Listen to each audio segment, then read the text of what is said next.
What is up, guys? This is Zach from Anglers Escape, and today I want to make a video on how to take a kid fishing. Now this is the perfect opportunity now that a lot of people are under quarantine with coronavirus concerns and there's this push for social isolation. So out here in the outdoors, at least in Missouri, you're still allowed to go outside as long as you keep in groups of less than 10. So today I'm at a local park, and you can find local lakes and ponds by your house by using Google Maps.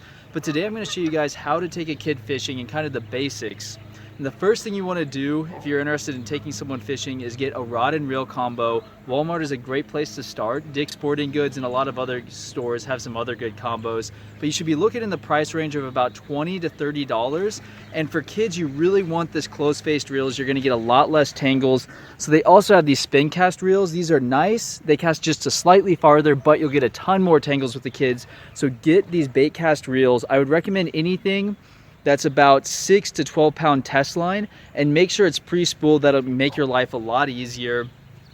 And then any medium-sized pole will do, and Walmart sells a lot of these ready to fish kits. And then what you're going to want to do is pick up one of these little tackle boxes from the sporting goods store, or you can buy these parts separately. But whenever you go to the store, there's a few things you're going to need to start out fishing. So one is you're obviously going to need hooks to put on your bait. So a lot of these little tackle boxes that are ready to fish will have these little hooks. If you're ever losing your bait, it's because the hook size is too big and that fish is able to strip it. So usually I recommend starting out with a pretty small hook, about this size right here. And then the other thing you want to look for in your tackle box is a bobber to float your bait off the bottom. Another good thing to have is some weights to weight down your baits. And then if you want, you can pick up an inline spinner, and I'll show you one here in a little bit for a lure. But to start out, the easiest thing to use is just a bait with a bobber, hook, and a little bit of weight. So before you leave Walmart or that sporting goods stores, try to pick up some fishing worms. This is the best bait all around for any type of fish. You need freshwater, lake, pond, stream, river. Worms work amazing. Walmart sells night crawlers or red wigglies. They work great. I get about a piece this big. And if Walmart doesn't have them, you can always dig them up in your backyard if it's rained a little bit. Or sometimes corn and little bits of hot dog or bread can also substitute, but worm's definitely going to be your #1 bait. So now I have my rod and reel that I bought from Walmart that already came pre-strung. I got the little tackle kit, and I have my little bobber. And then after I put on my bobber, about 2 to 5 feet down, I'm going to put on my hook. And so I've tied on a little hook, and there's a ton of excellent videos out there on YouTube that show you how to tie on a fishing hook. But this is a pretty small hook. You want to start off pretty small, because usually when you're starting out fishing, you're going for bluegill and other small fish species.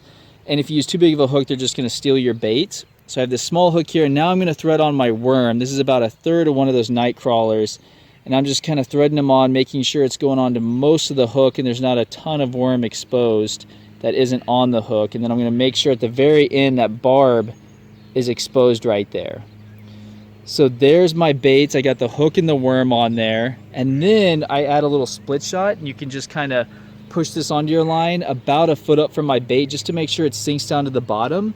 So again, right here I have my rod and reel combo, 20-30 bucks from Walmart, any Bass Sporting Goods store. Amazon also sells them. I got that 6 to 12 pound test line that was pre-spooled. I have my bobber. Couple feet down I have a little bit of split shot or weight to weight my bait down, and then about 1 foot below this, or 8 inches, I have a little bit of worm on a hook. Then it's really easy. You just cast out and you wait. This isn't anything that you have to continue to reel back in, unlike a lure. I tried to get it out about 15 to 20 feet from shore, maybe a little bit further than this. So let me get one more cast to get it out there a little ways. And so that's probably a good distance right there. I'm about 20 feet out from shore, and then it's just a waiting game. So you can set your pole down anywhere, and this is a great time if you have a ball or something else to do with your son or daughter while you wait for a bite. Or if you have another pole, you can always put on a lure for them. And I'll show you guys one of my favorite lures if you'd like to actively cast for them. Here's what I mean by an inline spinner. This you can tie directly onto a fishing line and just cast it. And you want to reel it just fast enough so this blade spins. No faster, no slower. Every once in a while you can jerk it a little bit. But great for all-around species. This is the South Bend inline spinner. Blue Fox and Panther Martin also make great inline spinners. And real quick, I want to show you how to cast one of these reels. All you do is with your thumb, press down on this lever, and then you'll swing back, and it's almost like releasing a baseball. The same point you'd release a baseball in your swing is when you're going to release this lever, or your thumb off the lever. So right here, I'm going to release it, and then out goes my line. So right when I hit about this angle on my swing, I'm releasing that lever, the line's going out. Then once it's out, you can just do a quick half reel turn and you'll hear a little click and it's locked into place.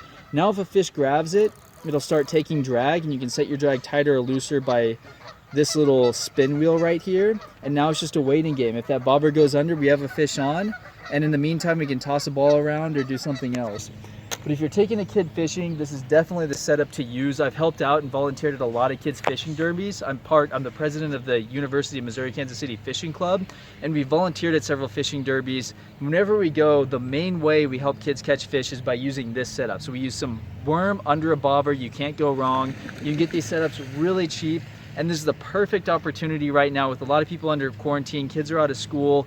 Come out here for a day, teach them how to fish. Even if you don't catch anything, it's great to get outside, bring a little ball to throw around or something to do while you wait for a bite. But guys, I hope you enjoyed this video. And as always, best of luck fishing.